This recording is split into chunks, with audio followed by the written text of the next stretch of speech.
ٹھنڈی آنکھیں بھریں گے کہ پتر گل نہیں سندا، بیٹی منہ کو آتی ہے، یہ اس لیے کہ نہ ماں نے اسے بیٹی بننا سکھایا، نہ باپ نے اسے بیٹا بننا سکھایا۔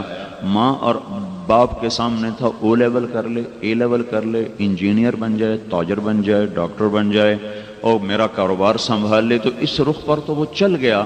لیکن بیٹا بننا، بیٹی بننا، فرما بردار بننا، اس کے لیے تو ایک اور علم تھا، اور محنت تھی، اور نظام زندگی تھا، وہ تو اس کو سکھایا نہیں، اس کو بتایا نہیں۔ اب وہ باپ کی آنکھوں میں آنکھیں ڈال کے بات کرتا ہے، تو ہے ہی ان پڑھ، تجھے کیا پتا۔ ماں کو کہتا ہے بدتمیز ہے، چپ کر کے بیٹھ، تو زمانے کا کے حالات کو نہیں جانتی۔ تو مائیں ٹھنڈی آنکھیں بھرتی ہیں، باپ کونے میں بیٹھ کے آنسو بہاتے ہیں، اللہ کا عرش تھر تھرا جاتا ہے، کانپ اٹھتا ہے۔ جب ماں باپ تنگ آ کر روتے ہیں تو اللہ کا عرش کپ کپا جاتا ہے، کانپ جاتا ہے۔ جس معاشرے میں ماؤں کو بے عزت کیا جا رہا ہو، باپ کو دھکے دیے جا رہے ہیں، وہ معاشرہ کبھی عزت کی چوٹیوں پر نہیں پہنچ سکتا۔ ان کے لیے کوئی زندہ باد کی تحریک، کوئی مرد آباد کی تحریک ان کے کسی کام نہیں آ سکتی، کہ صرف اور صرف ان کو اللہ اس کے رسول کا تعلق ہے، اور وہ محنت ہے جو ان کو وہاں سے نکال کر کسی رخ تک پہنچاتی ہے۔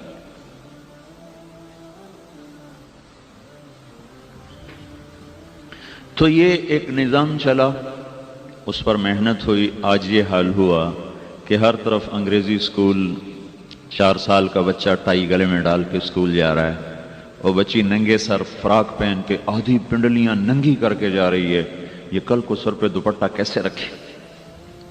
اور یہ بچہ نظریں جھکا گردن نیچی کر کے کیسے چلے گا؟ جس کے گلے میں ٹائی ہو وہ تو گردن نیچے کر ہی نہیں سکتا، اس کو تو گردن ویسے ہی پھنس جاتی ہے۔ چونکہ میں تو خود اس دور سے گزرا ہوں نا بھائی، ایک جاہلیت کا دور دیکھا ہے، پھر اللہ نے اس سے نکال لیا، بچا لیا۔ ایسی ٹائی ہو، ایسا سوٹ ہو، ایسا بوٹ ہو، ایسا کوٹ ہو، پتہ نہیں کیا کیا جاہلیت کے فرسانے کبھی کبھی بیٹھے بیٹھے یاد آ جاتے ہیں۔ تو میرے آپ کا نبی جب چلتے تھے تو گردن یہاں رکھتے تھے، یہاں آپ کی گردن ہوتی، یہاں نظر ہوتی تھی۔ جس کے گلے میں ٹائی ہو اس کی گردن یہاں نہیں ہو سکتی، اس سے یہاں رکھنی پڑتی ہے، اسے یہاں اس کے گل میں پٹا ہے غلامی کا، تو اس کو سر اونچا رکھ کے چلنا پڑتا ہے۔ تو 4 سال کا بچہ وہ گلے میں ٹائی لٹکا کے جا رہا ہے، یہ کل کو اللہ کے رسول کی عظمت کا نقش اپنے سینے پہ کیسے بیٹھائے گا؟ یہ لا الہ الا اللہ کا مفہوم کیسے سمجھے گا؟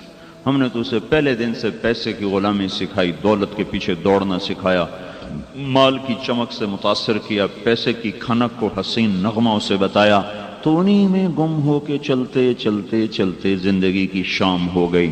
پھر ایسے ہی بیکار زندگی گزار کے مر گیا۔ 50-60 سال کے بعد اولادیں جوان ہوتی ہیں، آنکھوں میں آنکھیں ڈال کے بات کرتی ہیں، باپ کو جھٹکتی ہیں، ماں کو دھکے دیتی ہیں۔ پھر ماں باپ بیٹھ کے سوچتے ہیں ہم نے لمبی زندگی تو ان کے لیے گزاری، انہوں نے یہ کر دیا، تو ہماری زندگی کا مقصد کیا ہوا؟ ہم کس کے لیے جیے؟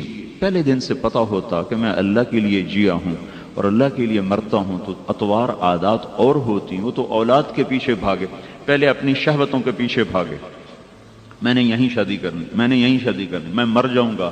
شادی ہوگی، 1 مہینے کے بعد شکل دیکھنا گوارا نہیں، اب لڑائیاں، اب جھگڑے، آپ دیکھتے نہیں؟ آپ بالکل بچپن سے آپ ملاحظہ فرمائیں، آپ بچے کو بڑا خوبصورت کھلونا دیتے ہیں، اس پہ قربان ہو جاتا ہے، اسے سینے سے لگائے پھرتا ہے، اگلے دن کونے میں پڑا ہوتا ہے، بچے تیرا کھلونا نہیں، مجھے نیا لا کے دو، نیا لا کے دو۔ اب ماں باپ مالدار، غریبوں کے بچے کیا جانے کھلونے کیا چیز ہے، پیسے والوں نے ہائے جتنے لاکھوں کے کھلونے بچے اپنے بچوں کو دے دیے، اتنے میں کتنے غریبوں کے گھر آباد ہو سکتے۔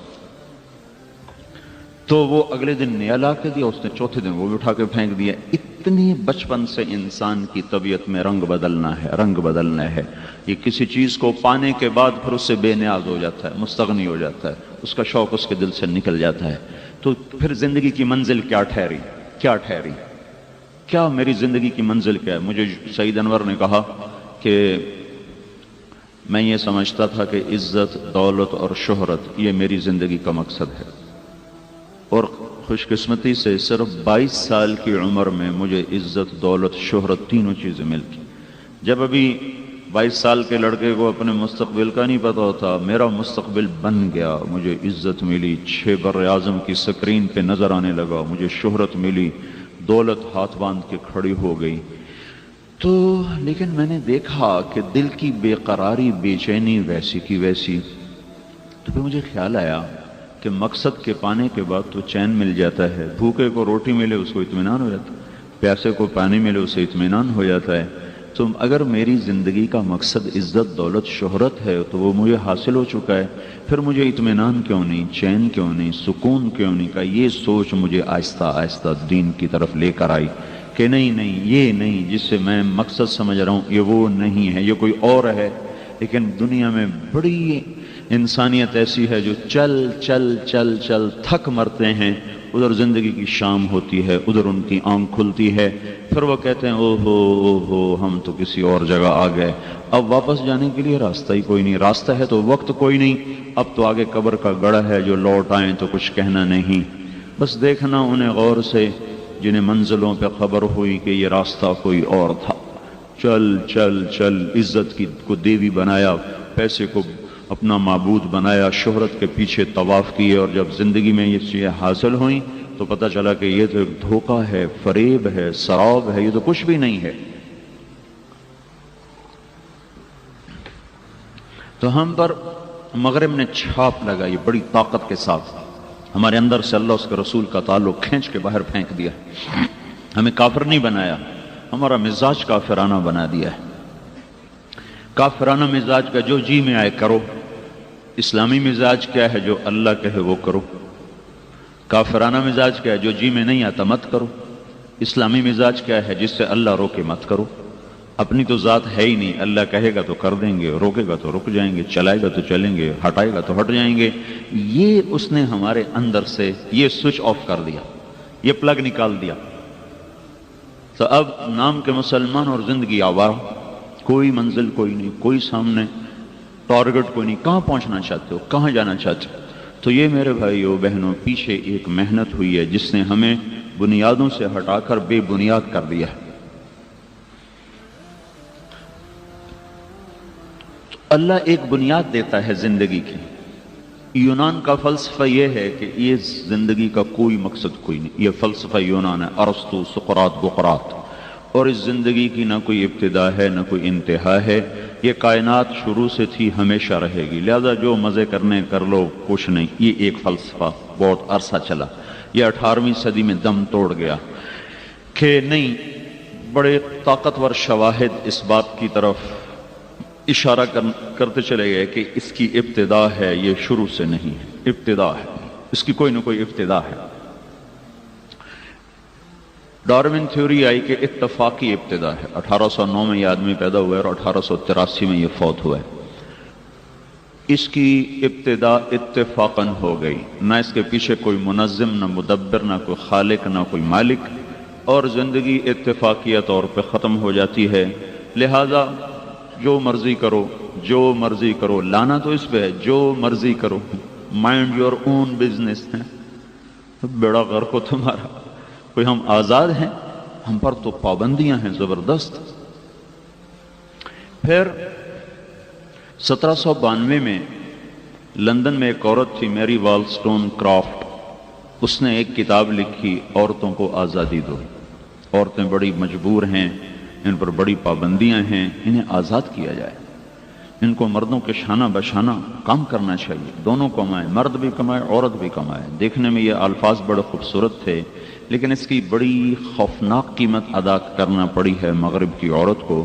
اس وقت اس عورت کا کوئی روپ نہیں سوائے گرل فرینڈ کے، نہ وہ ماں رہی، نہ وہ بیٹی رہی، نہ وہ بہن رہی، نہ وہ بیوی رہی، نہ وہ خالہ رہی، نہ وہ پھوپھی رہی، نہ وہ دادی رہی، نہ وہ نانی رہی، نہ وہ ساس رہی، وہ صرف گرل فرینڈ ہے بس۔ جب جی بھر جائے گا ٹیشو پیپر کی طرف باہر پھینک دیا جائے گا۔ اسی طرح جب ایک پہیے سے ہوا نکلی تو دوسرا پہیہ کیسے چلے گا؟ تو وہاں کا مرد نہ باپ رہا، نہ بھائی رہا، نہ بیٹا رہا، نہ خامد رہا، نہ چاچا رہا، نہ ماموں رہا، نہ دادا رہا، نہ نانا رہا، وہ بوائے فرینڈ بن گیا۔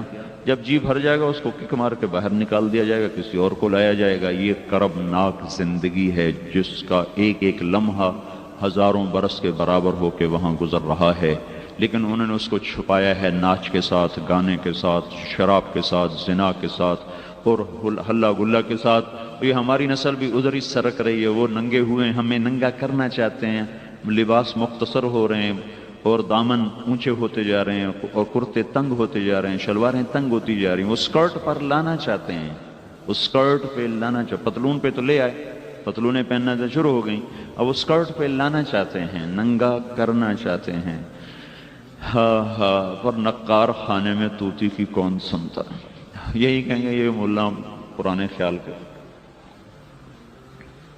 لیکن بھائیو ہم نے جہان دیکھا ہے، جہان دیکھ کے بتا رہا ہوں، مدرسے کی چار دیواری میں نہیں رہا ہوں، صرف ساری دنیا دیکھ کے بتا رہا ہوں، کچھ پڑھ کے بتا رہا ہوں کہ خوفناک شکنجہ ہے جس نے ہماری دنیا کو بھی برباد کر دیا ہے اور کرتا چلا جا رہا ہے، اور آخرت بھی ہمارے ہاتھوں سے جاری ہے۔ ہم دونوں بازیاں ہار رہے ہیں، دونوں بازیاں ہار رہے ہیں۔ جو وہاں سے نظریہ آتا ہے چپ کر کے لے لیا جاتا ہے۔ وَلَضَّالِّينَ آمین، جی بالکل آمین۔ میرے نبی نے کہا تھا لا تستضیئوا بنار المشرکین، کبھی کافر کی آگ سے اپنے گھر کو روشن نہ کرنا۔ تو حسن بصری سے پوچھا گیا اس کا کیا مطلب ہے؟ ارشاد فرمایا کبھی کافر کے علم کو اپنا رہبر نہ بنا، تمہارا رہبر قرآن ہے، تمہارا رہبر قرآن ہے، تمہارا رہبر محمد مصطفیٰ صلی اللہ تعالی علیہ وسلم ہے، اس کو سامنے رکھ کر چلو۔ تو ایک یہ نظریہ وجود میں ہے کہ یہ چونکہ زندگی اتفاقاً ہے، لہٰذا بھی عورتیں بھی آزاد، مرد بھی آزاد۔ پھر 1725 میں ایک شخص پیدا ہوا ایڈنبرا میں، اس کا نام ہے ایڈم سمتھ، اس نے ایک اور نظریہ چھوڑ دیا، کمائی میں بھی آزاد بھائی، کوئی کمائی کی پابندی کوئی نہیں، ہر کوئی کمائے جیسے مرضی کمائے۔ 1795 میں یہ آدمی مرا ہے، جیسے مرضی کوئی کمائے۔ لہٰذا کیا ہوا؟ سٹا بھی چل گیا، جوا بھی چل گیا، سود بھی چل گیا، لاٹری بھی چل گئی، انشورنس بھی چل گئی۔ یہ ساری چیزیں چند ہاتھوں میں پیسے کو لے کر آتی ہیں اور لوگوں کے چولہے ٹھنڈے ہو جاتے ہیں، غربت ڈیرے ڈال دیتی ہے۔ جس دیس میں لاٹری ہوگی، سٹا ہوگا، جوا ہوگا، انشورنس ہوگی اور سود پہ کاروبار ہوگا، اس دیس کا انسان بھوکا ہوگا۔ ہمارے ساتھ کیا شعبدہ بازی کی گئی؟ ہمیں یہ کہا گیا آبادی زیادہ ہے اس لیے غربت زیادہ ہے۔ میرے رب کی قسم، 15 سے 30 کروڑ ہو جائیں، 30 سے 60 کروڑ ہو جائیں اسی دیس میں، اور تجارت اور زراعت ہو اسلامی طرز پر، تو ہر آدمی خوشحال ہوگا۔ اور یہ 15 کروڑ کے خدا نخواستہ 3 کروڑ ہو جائیں، 15 کروڑ کے 15 لاکھ ہو جائیں، دیس یہی ہو اور نظام تجارت یہ ہو جو اس وقت ہے، تو بھی لوگ بھوکے سوئیں گے، پیاسے اٹھیں گے اور تار تار کپڑوں سے اٹھیں گے، اور تن پہ کپڑا نہ ہوگا، سر پہ دوپٹہ نہ ہوگا۔ سودی نظام کا لازمی نتیجہ ہے پیسہ چند ہاتھوں میں آ کے سمٹ جاتا ہے اور باقی انسانیت غریب اور غربت کے اندھیروں میں چلی جاتی ہے۔ تو یہ ایک نظریہ اور چلا کہ کمائی میں آزاد ہو گئی، کمائی میں آزاد ہو۔ یہ سب شعبدے بازیاں تھیں بازار کو کنٹرول کرنے کے لیے اور پیسے کو چند ہاتھوں میں پہنچانے کے لیے۔ سودی نظام بنائے گئے، خود بخود چیزیں مہنگی ہوتی چلی گئی۔ سٹا کھیلا گیا، خود بخود چیزیں مہنگی ہوتی چلے گی۔ جوا کھیلا گیا تو تن آسانی پر لا کر اور چوری بازاری کا دروازہ کھول دیا گیا۔ انشورنس کی گئی تو بھی غریبوں کا پیسہ چند مالداروں کے حصے میں آتا ہے، انہیں نہ کسی غریب کے پاس گاڑی، نہ کسی کے پاس کمپنی، نہ کسی کے پاس فیکٹری جو جلی گئی اور پیسہ پھر اسی کو جائے گا۔ یہ سب شعبدے بازیاں تھیں اور ہم چونکہ اندھے غلام تھے لہذا ہم آمین آمین آمین کہتے گئے، آمین، پرکھا نہیں، دیکھا نہیں، سوچا نہیں۔ تو ہمیں یوں کہا گیا کہ آبادی بڑھ گئی ہے اس لیے بھائی آبادی کنٹرول کرو، روٹی پوری نہیں ہو رہی، روٹی ہونی پوری ہو رہی، آبادی زیادہ ہے۔ میرے بھائیو، اللہ کے خزانوں کی حد کوئی نہیں ہے، اللہ کی نعمتوں کی حد کوئی نہیں، اللہ کی دینے کی حد کوئی نہیں ہے۔ ساری دنیا کو دیتا چلا جائے تو اس کے خزانوں میں ایک رتی کے برابر کمی نہیں آتی۔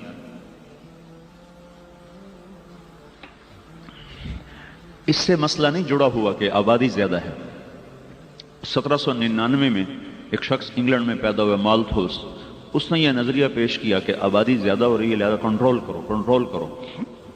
اس کنٹرول کرتے کرتے کیا ہوا کہ اب سارا یورپ مائنس میں چلا گیا، ان کے بچے پیدا تھوڑے ہوتے ہیں، مرتے زیادہ ہیں، اموات کی شرح زیادہ، پیدائش کی شرح کم ہے۔ چند برسوں میں یہ معاشرہ خود اپنی موت آپ مر جائے گا۔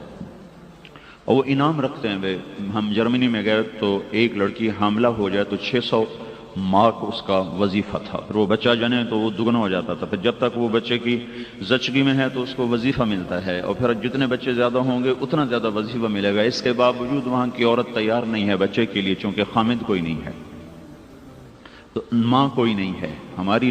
ہماری عورت تو خوش قسمت ہے، اس کو ماں کا سہارا، اس کو خالہ کا، اس کو ساس کا، اس کو پھوپھی کا، اس کو چاچی کا، اس کو مامی کا، اس کو نانی کا، اس کو دادی کا، یہ تو چاروں طرف سہاروں میں، باپ کا، بھائی کا، بہنوں کا. وہاں تو تنہا لڑکی ہے، حامد اس کے پاس ہے کوئی نہیں. 1998 میں اسی لندن میں اسی انگلینڈ کا سروے ہوا جس میں یہ ہوا تھا کہ آزادی آزادی آزادی. انہیں ہماری پاگل عورتیں چند جو بازاروں میں آ رہی ہیں آزادی آزادی. تو 1998 میں سروے ہوا انگلینڈ میں کہ تم اسی زندگی کو چاہتی ہو یا گھر جانا چاہتی ہو. تو 98% عورتوں نے یہ کہا ہمیں یہ زندگی پسند نہیں، ہم واپس لوٹنا چاہتی ہیں لیکن ہمیں خامند نہیں ملتے، ہمیں بوائے فرینڈ ملتے ہیں، ہمیں خامند نہیں ملتے. یہ ایک ڈرامہ رائٹر ہے اشفاق احمد، میری اس سے ملاقات ہوئی بڑی لمبی. اسے کہنے لگا میں تبلیغ کے کام کا قائل ہوا ہوں انگلینڈ میں جا کہ میں ایڈمبرا میں ایک پارک میں بیٹھا تھا، میری بیوی بھی ساتھ تھی. تو ایک جماعت آئی، اس نے آ کر مغرب کی اذان دی اور نماز شروع کر دی. 10-15 لڑکیاں ان کے گرد اکٹھی ہو گئیں. انہوں نے سلام پھیرا تو ایک لڑکی آگے بڑھ کے بات کرنے لگی. تو میں نے اپنی بیوی سے کہا بانو آؤ دیکھیں یہ کیا کہتے ہیں. تو میں پہنچا تو وہ لڑکی اس سے پوچھ رہی تھی تمہیں انگریزی آتی؟ اس نے کہا آتی ہے. کہ یہ کیا کیا ہے؟ کہ ہم نے عبادت کی ہے. تو اس لڑکی نے کہا آج تو اتوار نہیں ہے. تو انہوں نے اس کو کہا ہم تو دن میں 5 دفعہ عبادت کرتے ہیں. کہ یہ تو بہت زیادہ ہے، اتنی زیادہ. تو اس نے اس کو پھر سمجھایا، بات ہوتی رہی. وہ میں بیچ میں کٹ کر رہا ہوں. اس نے کہا اچھا ٹھیک ہے بہت مہربانی. تو اس نے ہاتھ بڑھایا اس سے مسافے کے لیے. تو اس نوجوان نے کہا میں معذرت خواہ ہوں، یہ میں ہاتھ آپ کو نہیں دے سکتا. اس لڑکی نے کہا کیوں؟ کہ یہ ہاتھ میری بیوی کی امانت ہے، اس کے سوا کسی کو نہیں چھو سکتا. تو وہ لڑکی کھڑی تھی زمین پہ گر گئی اور اس نے پھوٹ پھوٹ کے رونا شروع کر دی اور کہنے لگی کتنی خوش قسمت ہے وہ عورت جس کا تو خامند ہے، کاش یورپ کے مرد بھی ایسے ہوتے. اور یہ کیا کہ وہ آنسو پونچھتی ہوئی وہاں سے اٹھ کے چلی گئی. تو کہنے لگا میں نے اپنی بیوی سے کہا بانو آج وہ تبلیغ ہوئی ہے کہ لاکھوں کتابیں چھپ جاتی تو وہ کام نہ بنتا جو یہ نوجوان ایک عمل سے کر کے بتا گیا.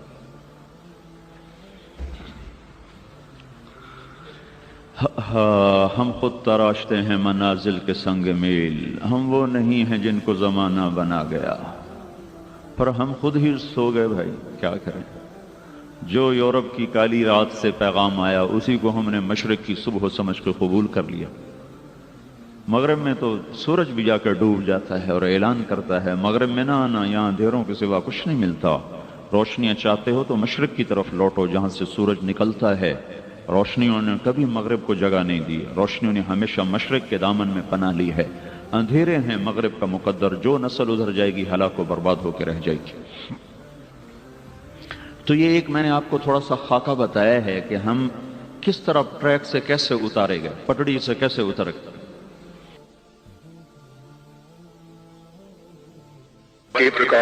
اس نے آگے ترقی کی ہے تو پھر یہ نظریہ بھی باطل ہونا شروع ہو گیا. نہیں اتفاقاً نہیں بنا یہ سب کچھ، کوئی خالق ہے، کوئی خالق. 1929 میں امریکہ کا ایک سائنسدان ہے ایڈون ہبل،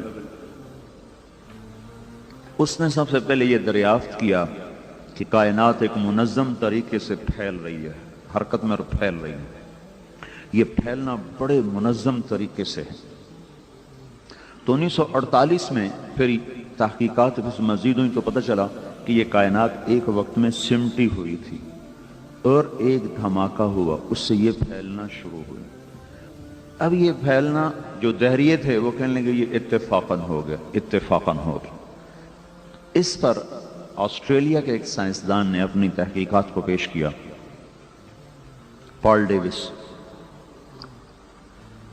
اس نے کہا یہ دھماکہ اتنا عقل مند تھا کہ اس نے چیزوں کو ایک سلیقے سے پھیلا دیا. یہاں دھماکہ ہو اور بعد میں جا کے میں کہوں کہ وہ اکبر صاحب کے گھر میں دھماکہ ہوا، سارے مرد آرام سے اڑتے ہوئے اپنے گھروں میں جا کے بیٹھ گئے. کوئی اس کو مان سکتا ہے، تسلیم کر